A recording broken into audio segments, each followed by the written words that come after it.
2 years of experience required for an entry-level position. If you've seen that on a job listing, and at this point almost everyone has, you already know something is broken. But here's the part nobody's talking about clearly. It's not just that the listings are absurd, it's that the jobs themselves are quietly being erased. Not announced, not replaced, just not refilled. And the companies doing it, they're not struggling. A lot of them are doing just fine. So where did the jobs go, and who made that decision? To understand what's happening, you need to understand what entry-level jobs actually were. Not just as paychecks, but as a system. An entry-level job was a transfer. A junior employee came in, did the foundational work, learned from the people above them, made mistakes in a low-stakes environment, and gradually became valuable. The company got cheap labor. The person got experience and a foothold. It was a trade. Imperfect, sometimes exploitative, but it worked. That trade is breaking down, and the reasons are more layered than most headlines suggest. I've split this into 3 parts. First, what's actually happening to entry-level roles right now? Second, why companies are making this choice, and it's not just AI. And third, what this actually means if you're trying to get started in 2025 and what's still working. One of the answers in part 2 genuinely surprised me. Let's get into it. Let's start with the numbers, because they're striking. Between 2022 and 2024, job postings requiring 0 to 2 years of experience dropped by roughly 35% across major hiring platforms. At the same time, applications per posting surged. In some fields, marketing, finance, media, a single entry-level listing now routinely gets over 500 applicants within 48 hours. Supply went up, demand went down. The math on that is brutal, and it's not just one sector, it's everywhere. In tech, junior developer roles have been quietly evaporating. Some companies that used to run large graduate intake programs have stopped entirely. One senior engineer at a mid-sized software company put it plainly, in a Reddit post that got tens of thousands of upvotes, "We used to hire 5 juniors a year. Now we hire 1 mid-level and give them AI tools. Same output, lower headcount." In finance, the analysts who used to spend their first 2 years building models and pulling data, a lot of that work now gets done in seconds by tools that didn't exist 3 years ago. The role still exists on paper.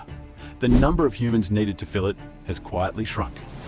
In media and content, entire entry-level pipelines, research assistants, junior writers, fact-checkers, social coordinators have been consolidated or handed off to a combination of AI and offshore labor.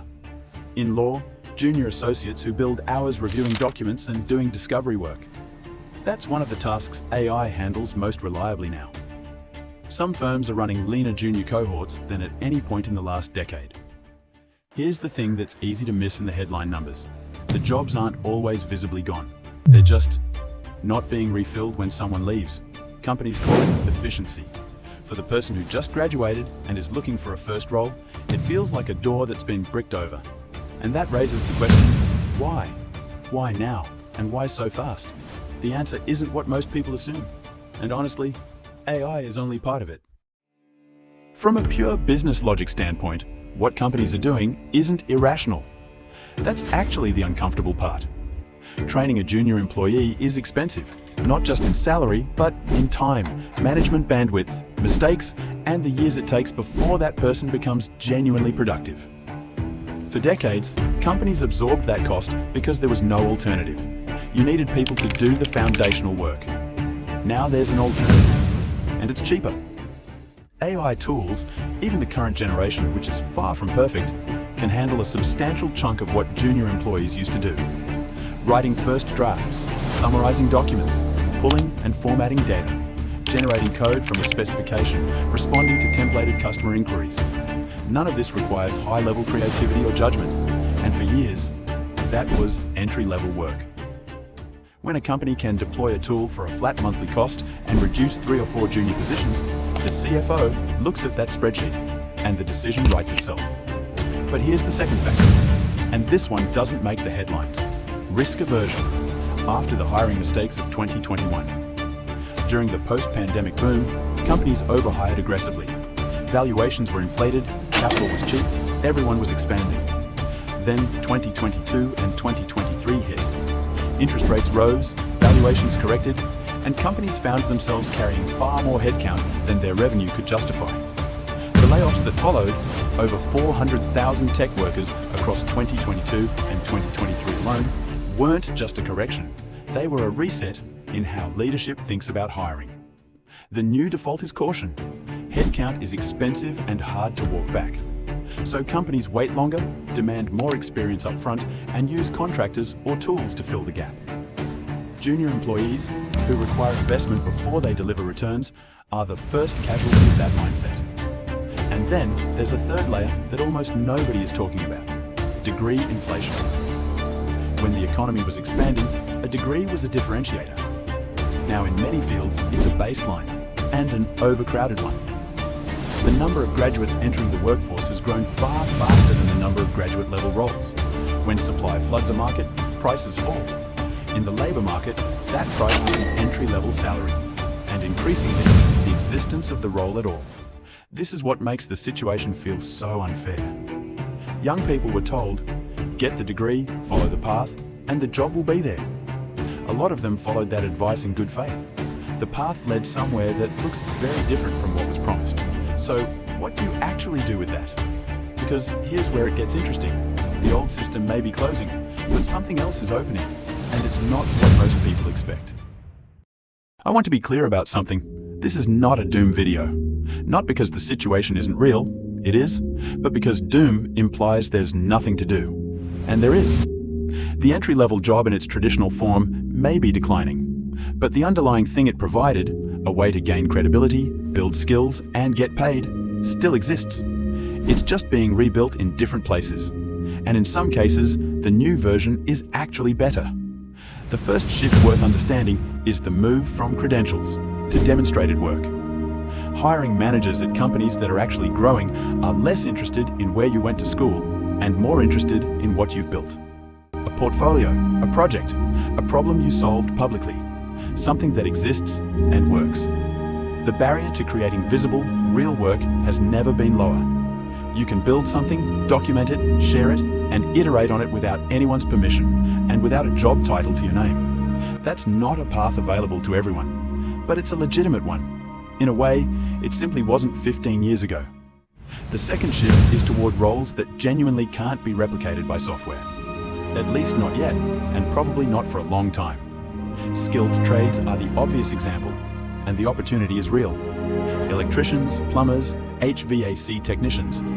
These roles require physical judgment, contextual decision-making, and presence that no AI can deliver. They're also in short supply in most developed countries as older tradespeople retire. The income is real. The stigma is fading. And unlike a 4-year degree that costs $80,000 and promises a job that may not exist, a trade certificate takes 18 months and leads somewhere concrete. The third shift, and this one is specifically for people staying in knowledge work, is toward AI fluency as a skill, not a threat. The people who are doing well right now aren't the ones who refuse to engage with AI tools, or the ones who outsourced everything to them. They're the ones who understand what these tools can and can't do, who apply genuine critical thinking to the output, and who can direct the work rather than just executing it. That combination, human judgment plus AI capability, is increasingly hard to find and increasingly valuable. The threat was never really AI replacing humans. It's humans who know how to use AI, replacing humans who don't. And there's one more thing, maybe the hardest to sit with, but probably the most important. The timeline has shifted. The path from graduation to stable career used to run through a company's front door in a straight line.